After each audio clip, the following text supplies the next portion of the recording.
दूर दूर हो जाए ताकि सब तवज्जो कीजिए, यहाँ तवज्जो कीजिए, फिटराइट ग्रुप वाले यहाँ तवज्जो कीजिए। जिस जगह पे अभी मैं आपको लेके आया हूँ, ये जगह इस ज़मीन से बिल्कुल अलग जो पत्थर लगाया गया है वो इसलिए लगाया गया है क्योंकि इसके नीचे एक कुआं हुआ करता था पहले। 2019 में उसको बंद कर दिया गया। यहाँ कौन सा कुआं हुआ करता? इस कुएं का नाम हुजूर के ज़माने मुबारक में था भीर अरीस। आपको आवाज़ आ रही है मेरी? इस कुएं का नाम भीर अरीस नाम था। अल्लाह के महबूब अलैहिस्सलाम जब इस कबीले में तशरीफ लाए और 14 दिन इस कबीले में आप रुके हैं, तो आपने इसी कुएं के पानी को नोश फरमाया है, इसी कुएं के पानी से वुजू फरमाया है और इसी कुएं के पानी को इस्तेमाल करके आपने मस्जिद कुबा की दीवारें तामीर फरमाई। ये वो मुबारक कुआं है कि नबी सल्लल्लाहु अलैहि वसल्लम इस कुएं को बहुत ज़्यादा अहमियत दिया करते। कैसे अहमियत दिया करते? आप इस कुएं की जो बाउंड्री होती है मुनेर, उसके ऊपर तशरीफ फरमा होते और तहमद ऊपर कर लिया करते और कदमों को अंदर लटका दिया करते।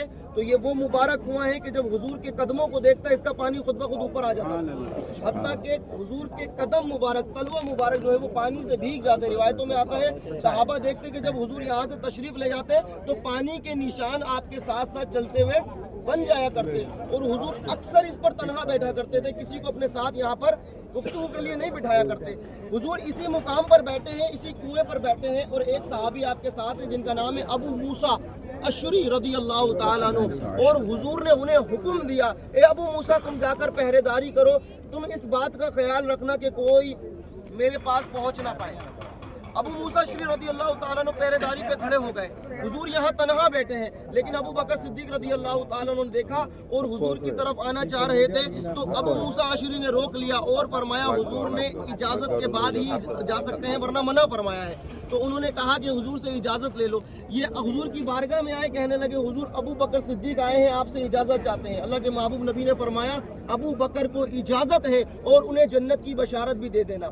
आपने ये बात सुनी होगी, हुजूर ने एक कुएं पर बैठ के हुजूर ने अबू बकर सिद्दीक को जन्नत की बशारत दी। वो यही कुआं है जिस पर बैठ के हुजूर ने उन्हें जन्नत की बशारत दी। वो आए और हुजूर के पास बैठ गए। थोड़ी देर गुजरी के उस्मान गनी रदी अल्लाह ताला अन्हु भी तशरीफ लाए और वो भी आना चाह रहे थे, तो आपको रोक दिया गया हत्ता कि जब तक हुजूर से इजाज़त ना मिल गई। जब हुजूर से इजाज़त मिली तो आप भी हुजूर के पास आकर बैठ गए और अल्लाह के महबूब नबी ने उस्मान गनी रदी अल्लाह ताला अन्हु से इसी कुएं पर बैठ के फरमाया, उस्मान तुम्हें एक फितना घेरेगा तो उस वक्त साबित कदम रहना, और अल्लाह तुम्हें एक कमीज पहनाएगा, लोग तुमसे वो कमीज छीनेंगे, तुम्हें वो कमीज देनी नहीं है, उतारनी नहीं है। और आपने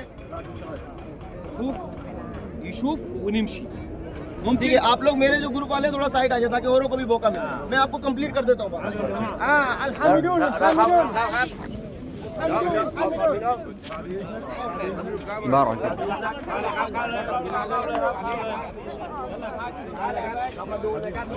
उतारना, फिर हुजूर ने इसी कुएं पर बैठकर अपनी उंगली मुबारक से एक अंगूठी को उतारा और उतार कर फरमाया, जब तक मेरी ये अंगूठी मेरी उम्मत में महफूज रहेगी, मेरी उम्मत में कभी फितना बर्पा नहीं होगा, मेरी उम्मत से कभी बरकत ख़त्म नहीं होगी, मेरी उम्मत में कभी फसाद नहीं होगा। वो जो हुजूर ने अंगूठी के बारे में फरमाया उसे मोहर नबूवत वाली अंगूठी कहा जाता। यानी अल्लाह के महबूब नबी जब किसी कौम को ख़त भेजा करते तो आप इस अंगूठी की मोहर लगा दिया करते। इस अंगूठी नो प्रॉब्लम हुजूर इसकी मोहर लगा दिया करते। अंगूठी पे क्या लिखा होता? सबसे पहले अल्लाह, अल्लाह के बिल्कुल नीचे रसूल, रसूल के बिल्कुल नीचे मोहम्मद सल्लल्लाहु अलैहि वसल्लम। ये हुजूर की मोहर है। अब हुजूर सल्लल्लाहु अलैहि वसल्लम इस अंगूठी के लिए फरमाते हैं ये जब तक महफूज है उम्मत में फसाद नहीं होगा। लेकिन हुजूर सल्लल्लाहु अलैहि वसल्लम जब इस दुनिया से तशरीफ़ ले गए तो पहले खलीफा बने अबू बकर सिद्दीक रदी अल्लाह ताला अन्हु। तो हुजूर की वो मुबारक अंगूठी आप पहना करते। अच्छा, साथ साथ अंगूठी का मौजज़ा भी बता दूं। आपने स्टैम्प देखी है, मोहर? जब मोहर को देखिए तो कुछ भी लिखा हो उल्टा दिखता है, जब छापते हैं तो सीधा। हुजूर की अंगूठी मुबारक का ये मौजज़ा है। कोई हुजूर की उंगली में पहना हुआ देखता तो भी